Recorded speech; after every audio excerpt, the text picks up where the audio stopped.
Welcome to Calm Mind English. Some days do not look difficult from the outside. There is no big emergency, no dramatic problem, and no clear reason to feel overwhelmed. But inside your mind, it feels like too many tabs are open at the same time. You may wake up and already feel behind, even before the day begins. You look around, and your life may seem ordinary. A few messages, a few tasks, a few responsibilities, a few things to remember. Nothing looks too heavy by itself. But the mind does not always get tired from one large problem. Sometimes it gets tired from holding many small things at once. You remember something you forgot yesterday. You think about a bill that is coming soon. You wonder if someone is upset with you. You check your phone, and one message creates another small question in your head. Then another thought appears before the first one is finished. By the time you start your day, your body is only brushing your teeth, making coffee, driving to work, or opening your laptop. But your mind is already walking through 10 different rooms. This is what mental crowdedness feels like. It is different from being busy. A busy life has many visible actions. A crowded mind has many invisible signals. You may be sitting still, but inside, your attention keeps moving. One part of you is thinking about today. Another part is replaying yesterday. Another part is preparing for something that has not happened yet. That is why a simple day can still feel heavy. Imagine someone named Daniel. His morning is not unusual. He wakes up, checks the time, and gets ready for work. There are no serious problems waiting for him. But as soon as he opens his eyes, his mind begins to list things. He needs to reply to one message. He needs to remember something for his child. He needs to check his schedule. He needs to think about money. He needs to call someone back, but not right now. He needs to decide what to do first. None of these thoughts are dramatic. Each one is small, but they do not come one by one. They arrive together. So Daniel does not feel like he is starting the day. He feels like he is entering a room that is already full. He gets dressed, but his mind is not with his hands. He eats breakfast, but he barely tastes it. He drives, but he is not fully in the car. He is moving through normal life while carrying a quiet pressure in the background. This pressure can be hard to explain to other people. If someone asks, "What is wrong?" there may be no simple answer. Nothing is wrong enough to explain, but many things are present enough to drain you. That is one reason people judge themselves when their mind feels crowded. They look at their life and think, "I should be able to handle this." They compare the feeling inside with the visible size of the problem outside. But the mind does not only respond to size. It also responds to number, frequency, and unfinished tension. A small task that is complete is easy to put down. A small task that remains open keeps taking space. A message you have not answered. A decision you have not made. A conversation you are unsure about. A plan that is half-formed. A worry that does not have a clear ending. These things stay active in the mind. They may not be loud, but they keep asking for attention. So when you try to rest, your body may sit down, but your mind keeps scanning. It asks what you forgot. It checks what could go wrong. It reminds you of what is still unfinished. It brings up something from earlier in the day, then jumps to something from next week. This can make rest feel strangely uncomfortable. You may open your phone, not because you truly want entertainment, but because your mind wants a quick escape from itself. You may scroll for a while, hoping the noise will become quieter.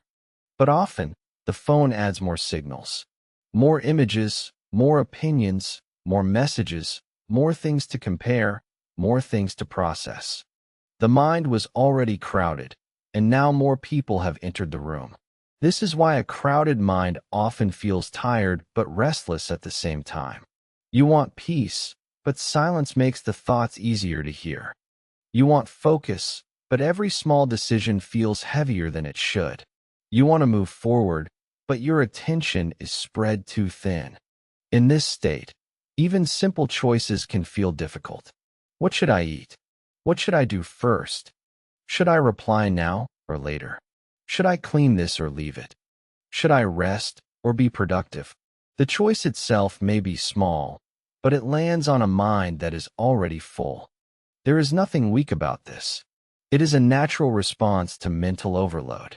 Your mind is trying to hold too many open loops without a clear place to put them. A crowded room becomes easier to breathe in when things have a place. The same is true for the mind. The first step is not to solve every thought. The first step is to notice that they are all standing in the same space.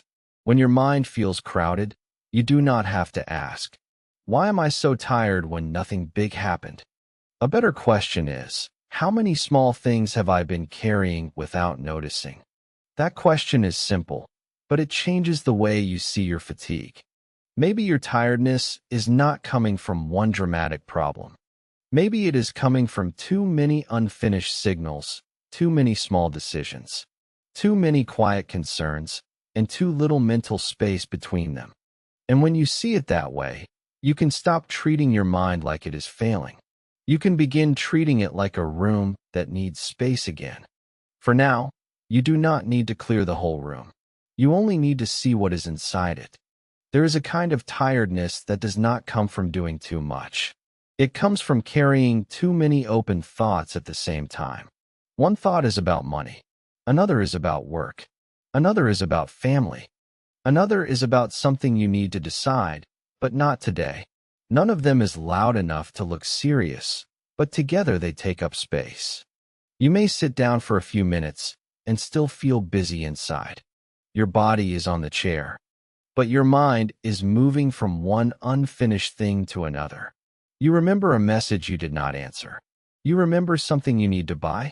You remember a problem that is not urgent, but not fully gone either. This is why a simple life can still feel crowded. The problem is not always the number of tasks in your day. Sometimes it is the number of mental tabs left open. Each one asks for a little attention. Each one takes a small piece of energy. After a while, even making dinner, choosing what to watch, or replying to a normal message can feel heavier than it should. A person may look calm from the outside. They may go to work, take care of the house, answer people, and move through the day in a normal way. But inside, there is a quiet pressure from all the things that have not been placed anywhere. The mind does not like unfinished loops.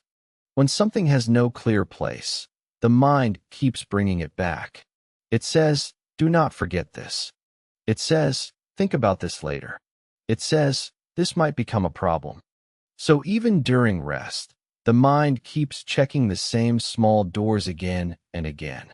This is not weakness. It is a system trying to protect you from dropping something important. But when every small thing is treated as important, your inner space becomes full. Imagine a desk covered with papers.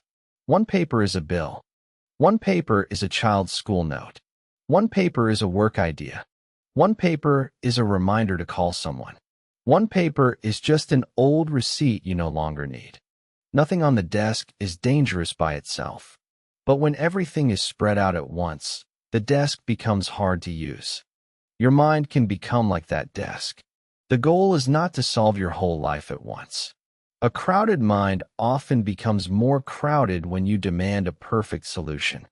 What helps first is giving the thoughts a place to land. Write down the small things that keep returning. Not beautifully, not in a perfect planner. Just place them outside your head for a moment. A task can go on a list. A worry can go on paper. A decision can be given a date. A thought you cannot solve tonight can be named honestly. When you do this, you are not fixing everything. You are telling your mind, this is not lost anymore. There is relief in that. Your mind does not need to hold every reminder by force. It does not need to keep spinning so nothing gets missed. When one thought has a place, it stops asking for attention every few minutes. When 2 or 3 thoughts have a place, a little space returns. This is how mental space often comes back. Not through a dramatic change, but through small acts of sorting. One thing belongs to today. One thing belongs to tomorrow. One thing belongs to a conversation. One thing belongs to a list. One thing may not need to be carried at all. A crowded mind becomes calmer when life is divided into smaller rooms. You do not have to empty your mind. That is not realistic. You only need to stop using your mind as the only storage place for everything you care about. Because when every thought is stored inside you, even peace feels full. And when a few thoughts are placed outside of you, even for a short time, the day can feel a little more open. At night, the crowded feeling can become easier to notice. The room may be quiet. The day may be almost finished. But the mind begins to pull out small pieces of life and place them in front of you again. There is the thing you forgot to finish. There is the message you answered too late. There is the money thought, the family thought, the work thought, the future thought. None of them may be loud enough to become a crisis. But together, they make rest feel narrow. This is the moment when many people try to fight their thoughts. They tell themselves to stop thinking. They try to force silence. But a crowded mind usually does not become calm by being pushed away. It becomes calmer when it is given a simple order. The order can be very small. What is real right now? What is only waiting? What can be done later? What does not need an answer tonight? This is not positive thinking. It is mental sorting. For example, imagine someone lying in bed after an ordinary day. Nothing serious happened, but their mind keeps moving. They think about work tomorrow. Then they think about a bill. Then they think about whether they sounded strange in a conversation. Then they remember a small task in the kitchen. The mind treats all of these things as if they must be handled at the same time. But they do not belong to the same moment. The work thought belongs to tomorrow morning. The bill belongs to a clear time, maybe after dinner. The conversation may not need any action at all. The kitchen task can wait until the next day. When each thought is placed in its own small room, the pressure begins to change. The mind feels crowded when everything stands in the doorway at once. A helpful habit is to ask one plain question. Does this need action? Or does it only need acknowledgement? Some thoughts need action. Pay this. Reply to this. Prepare this. Write this down. These thoughts become lighter when they are turned into small, visible steps. Other thoughts only need acknowledgement. I felt embarrassed. I felt rushed. I felt responsible. I felt unsure. These thoughts do not always need a plan. Sometimes they only need to be named, so they stop hiding in the background. This simple difference can protect your energy. When every feeling becomes a task, life feels heavier. When every worry becomes urgent, the mind never closes. But when you can say, this needs action, and this only needs acknowledgement, your inner space becomes more organized. You may still have a busy life. You may still have responsibilities. You may still need to think, decide, care, and plan. The goal is not to become empty or careless. The goal is to stop carrying everything in one tight place inside your head. A calmer mind is not a mind with no thoughts. It is a mind where thoughts have enough space to stand apart. Tonight, you can choose one small thing to place outside your mind. Write down one task. Name one worry. Decide one thing that can wait until tomorrow. Let one thought be only a thought, not an emergency. This is a quiet way to return to yourself. Picture a small table at the end of the day. At first, everything is piled on top of it. Papers, keys, cups, notes, and small things you did not know where to put. Then you move one item to the drawer, one item to the shelf, one item to the trash. The table is not perfect, but now there is space for your hand to rest. Your mind can become that table. One small space is enough to begin.